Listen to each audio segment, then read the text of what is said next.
A long time ago on a planet so bare, some water and dirt got mixed up with the air. Some sand and some rocks to make it just right. The stage was all set in the deep of the night. A bolt of white lightning, a great peal of thunder, and suddenly there was a marvelous wonder. The rocks yielded metal, the sand turned to glass, and as the years flew, a new thing came to pass. The metal formed gears, the glass a watch face, and little by little things fell into place. The parts came together just like a good rhyme, with ticks and with tocks and with hands that tell time. A beautiful watch began ticking one day, formed all by itself in a wonderful way.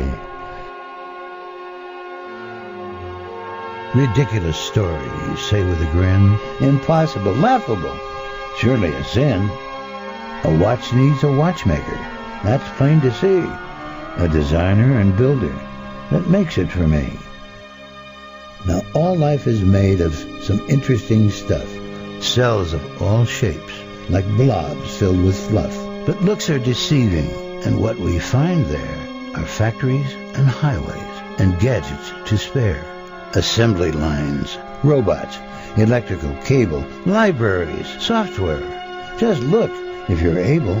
The marvels we see with a microscope stare make a watch look so simple, we dare not compare.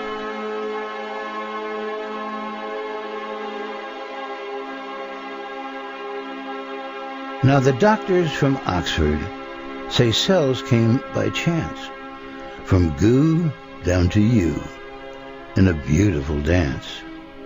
What's wrong with their thinking to have such odd notions that cells could just happen from dirt and warm oceans?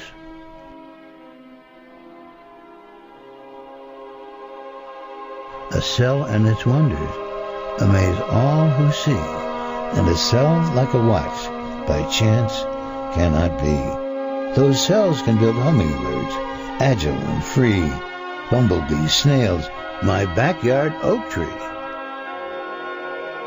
A woodpecker built with a jackhammer nose, lightning bug, monkeys, a beautiful rose, and beetles with bombs that give frogs a surprise, chameleons with camouflage, and some weird eyes.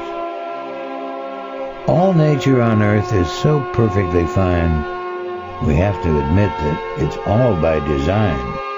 And our Maker owns everything, both great and small. He's the masterful watchmaker, Lord over all.